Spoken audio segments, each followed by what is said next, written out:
Hey, something that came across the other day was a question about heart rate variability, what it means, et cetera, et cetera. And I don't know if it's more of what's coming across my feed and the things that I'm interested in terms of reading about, or I don't know, people just aren't talking about it very much.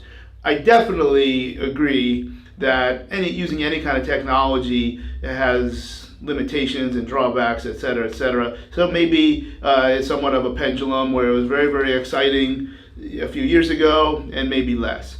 Heart rate variability, and basically, in a more broader sense, I'm going to call compensatory physiology, or these electrical signals that don't necessarily indicate A or B, but give you an idea of how the body is compensating. Huge, tremendous part of what I'm still doing. And for the 10 years that we were able to accomplish some very special things in Canada basketball, including at the European Congress of Sports Science in 2016, had a poster published using some of these compensatory measures in terms of creating the probability of wins and losses in elite level basketball. The data that we used or found probably should not be applicable to other sports or other situations, but the fact is that you can be able to use some of these measures. And of course, for something to even get that far to a poster would probably have to be reproducible, so there was nothing out of our omega wave data that was black boxed. Everything somebody could reach in and then run the numbers themselves. And part of that is understanding heart rate variability and the decisions that we were making when those numbers were tracking in particular directions. So let's talk more heart rate variability and this particular question, because while I just suggest it's a very, very important part of many, not all situations that I work in, it doesn't tell the whole story. And I think where it sits with a lot of the more accessible technologies now, the stuff that's a little bit easier to wrap your head around, is there's a lot of the story and the utility of the number that you call heart rate variability that really has a lot of things to review. So let's try to understand what is that number of heart rate variability.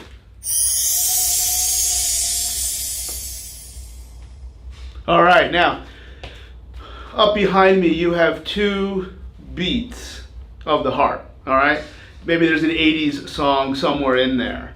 Now each of these little peaks here has their own letter. Whether you call it an ECG, or if you're from German descent like me, then you'll call it an EKG. But what we're going to try to zero in on is the R, okay? Because the number that you read on all your favorite little technologies that reads RMSSD is measuring the R to R and using the distance between successive beats to create that number, okay? So we're going to say P, Q, R, S, T, okay?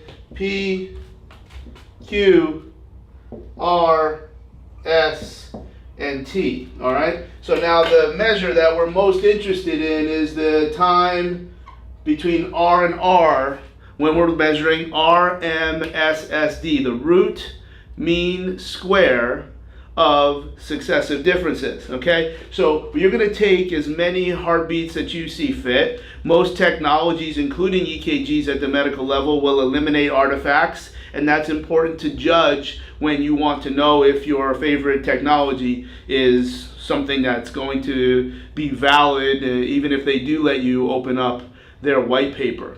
Now, the equation is whatever, you're measuring the difference, where basically if we see that between a whole bunch of successive beats, this is enough of a difference, your number is very, very high. We think this is good. This is probably good for motor skill acquisition. This is good for consistent, predictable performance. If you find that this distance, it does not have a lot of differences across all of the beats that you're measuring, then you'll have a low HRV. And the, not assumption, like what this is telling us is that the autonomic nervous system is in a state of anywhere from intentional recovery, unintentional recovery, or disrepair. You'll have no idea if your heart rate variability is low. You also don't know when your heart rate variability, when measured by RMSSD, if that tells you that the body is overloading the sympathetic nervous system or the parasympathetic. They're both going to call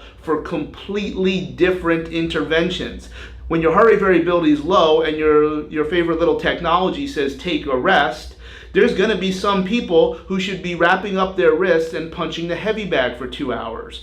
When you just only use RMSSD, you're missing a significant amount of potential information. Now, the reality is RMSSD is probably the most researched. It's probably the easiest to wrap your head around. But there might be about 7 or 8 different ways to measure heart rate variability. And we're going to glean different levels of information to make decisions. So the thing is, if your heart rate variability is low, it might be low because you're training with the intent to overreach at that particular time.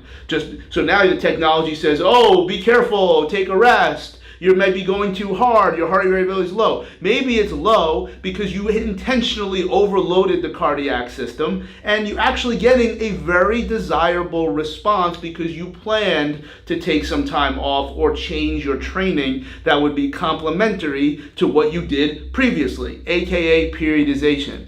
Now, if you don't know that it's happening, well then that's probably something that should be reviewed. But you still don't know what to do. Just because your number's low, if you just want to spitball and try everything, maybe one of them will work. Probably at least one will work. Or you could suggest that 1 out of every 2 will work, because if you're loaded into the parasympathetic system, you're probably going to really do well with heavy elbows and knuckles. You might do well with dry needling that for most people is very uncomfortable. But if you're overloaded in the parasympathetic system, which is kind of how it can work, it's not one or the other, and sometimes it can even be both.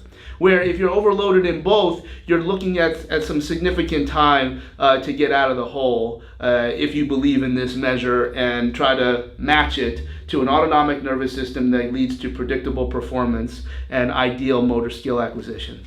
The other thing to consider with even if you looked at all forms of heart rate variability, is there are other body systems that have electrical signatures, such as the central nervous system, such as different measures that measure how energy gets into the cell. It's not an electrical event that you're measuring. It's simply algorithms, some that are proprietary, particularly omega wave where I'm the most experienced, but there's data from NASA that would use some of these other measures of DC potential that are significant when you do it for a longer period of time, not just the 3 to 5 minutes when you do it in the morning, that can give you an idea of different systems in the body are overloaded or underloaded. And most of those systems have a sweet spot where if it's doing too much, not so good, doing too little.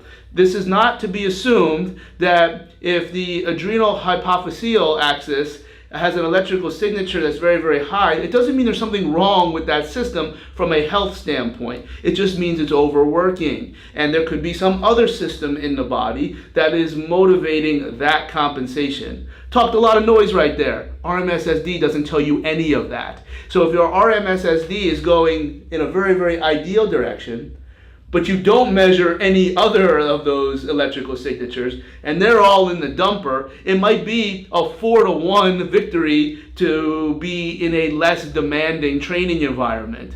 Whereas if you only had the one, because that's the one that you like to use, then you put them in a more aggressive, in a more developmental training environment, and then we wonder why they get blown up. So I think it's important to appreciate RMSSD is what we're looking at when we look at numbers in the hundreds that are very, very ideal. You look at numbers in the 20 or teens where you're in the dumper. That's a very, very useful measure. It's not the only measure. And remember, when it's low, it's not always telling you exactly what to do. Rest is not always the answer for low RMSSD. And like I said before, there's a number of other electrical signatures that can help. I remember, all with varying levels of validity, varying levels of research. A lot of these things are proprietary, where you kind of have to cluster the information with a lot of other things. Nobody should just be going red light, green light.